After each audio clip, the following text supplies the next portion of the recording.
tentar botar no trilho aqui para quem está escutando entender o que a gente está falando, que eu acho que está bem complexo o tema. Então, repetindo, voltando um pouquinho do que eu disse, protocolo base BTC, em cima disso, inúmeras sidechains e outras soluções que podem ser criadas, tudo pode ser criado em segunda, terceira, quarta, quinta camada, cada um com seu objetivo, buscando um mercado, aí atender um problema, resolver uma situação. O que a gente está discutindo hoje? Tem uma empresa, um grupo de pessoas, entre eles, quem faz parte também, que a gente já falou algumas vezes aqui no programa, é o Justin Moon, que ele fazia uma parte educacional, de hardware wallet, de entender como é que funciona, custódia, né? Entender como é que funcionava o BTC.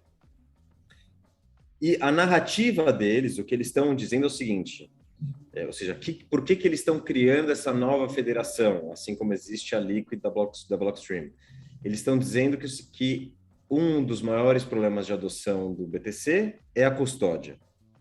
Discordo, tá? Mas essa é a narrativa deles. Um dos maiores funis aí, gargalos de adoção do BTC é a custódia do BTC. Então, eles dizem que você tem algumas opções para fazer custódia. Você tem a opção mais bitcoinheira, que é você fazer sua própria custódia, seja numa single sig ou numa multisig. E eles dizem que você tem diversos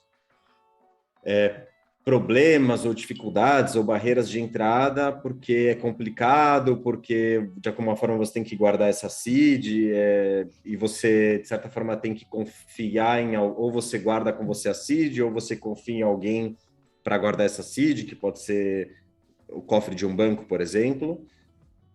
Discordo também que isso seja um problema. Existem inúmeras formas que a gente já falou aqui no canal de você fazer a custódia, de você mitigar isso. Você pode fazer Shamir, você pode fazer XOR, tem 1 milhão de truques criptográficos que podem ser feitos para fazer essa custódia de maneira sem ter que confiar no terceiro, né? E sem ter que ser tão complexo. Não acho que é tão complexo. E aí eles estão propondo uma solução em que você... ou seja, a solução bitcoinheira, você soberano, e no outro extremo você deixar com um terceiro sob custódia, uma exchange ou um fundo de BTC, um custodiante grande de BTC.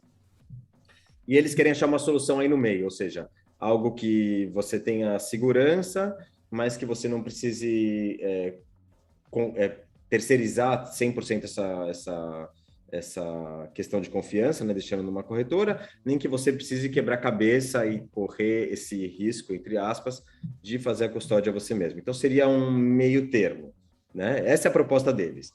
Nesse meio termo, que é essa forma federada de fazer a custódia, ou seja, você tem algumas pessoas que têm a chave, é como se fosse uma multisig, digamos, 5 de 8, tem 8 federados, tem 8 pessoas, ou vamos falar aqui, para ficar mais fácil, nós 4, a federação bitcoinheira, e você precisa de 3 assinaturas de nós 4 para fazer uma transação, ou a sua assinatura mais 2 de nós 4 aqui para fazer uma transação.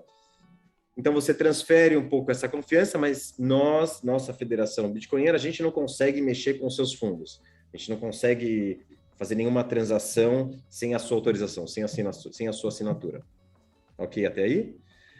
No meio disso tudo, de brinde, você ganha aqui, por você confiar na federação, aqui o exemplo que eu estou dando, a federação bitcoinheira, toda a transação que você fizer dentro dessa sidechain, dentro dessa rede paralela que a gente está coordenando aqui, nós 4, a gente garante, por meio de um truque criptográfico, que é essas assinaturas cegas, assinaturas blind, que o Dov comentou, que Blinded. Exato, blind signatures. Blinded signatures. Pelo David Chaum. Você tem mais privacidade, porque nem a gente, nem ninguém consegue saber que você está fazendo aquela transação e para onde está indo aquela transação.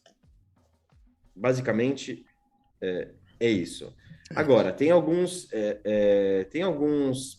problemas. Primeiro que as premissas que eles estão utilizando, a questão do problema de adoção ser a custódia, e de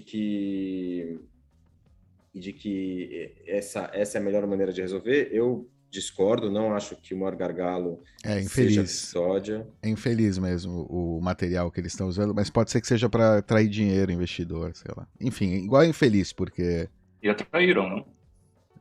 Mas... Atraíram muito investidor. Eles estão focando também, eles estão vindo com um papo de ajuda humanitária, né? Então também é engraçado. Se você ler o texto desse cara, Obi Sly Roundabout Way. O cara, ele começa falando que o problema eles querem focar na adoção e que o gargalo da adoção é custódia. Logo depois ele fala que o que eles estão buscando fazer é uma maneira mais simples e privada do que você usar uma exchange ou uma hardware wallet. E aí, em terceiro, fala que para conseguir esse crescimento do BTC, eles querem focar em organizações não governamentais, organizações de caridade, ativistas de direitos humanos, etc, etc. Ou seja, para mim, pessoalmente, não bate muito o discurso, como está truncado, não tem uma coesão, não tem uma linha lógica e clara de qual é o foco deles e qual é a solução que eles estão trazendo. A parte disso, existia uma federação que usa blinded signatures para fazer transações privadas, ok, isso, enfim, inúmeras federações podem usar essa técnica criptográfica. Mas a narrativa me soa esquisito. É papo para levantar dinheiro de capital privado, né? Venture capital. Eu acho também. Não, no fim das contas, por ser um projeto open source, todo mundo se beneficia, pequenos grupos, o que ele fala, né? Acho que o melhor uso para essa tecnologia é comunidades que querem esse tipo de confiança, estão dispostas a abrir mão da soberania, entre aspas, para uma soberania comunitária, familiar, ou que seja, dessa maneira, ao invés de usar multi-assinatura, que é outra maneira talvez mais eficaz, mais fria. Desculpa, é que ela não é eficaz, ela é eficaz para poupança, né? Ela não é eficaz para day-to-day spend. Então, para gasto do dia a dia on-chain, isso é um tipo de CoinJoin. Então, é interessante nesse sentido, né? No fim das contas, o settlement é no Bitcoin. Então, o terceiro, para quem você vai enviar, ele pode estar em outra federação e vai ser no endereço Bitcoin dele dentro da federação que ele está, ou vai ser o soberano dele, ou seja, é dentro do protocolo Bitcoin. Então, não é um problema, né? Inclusive, para mim, é mais interessante até do que a Liquid, pelo fato de não ter stablecoins, né? Ou coisas do estilo. Não é uma rede com esse propósito, né? São federações com o propósito de CoinJoin, essencialmente de cash, virar cash, CoinJoin, para você poder usar ele sem preocupação de privacidade.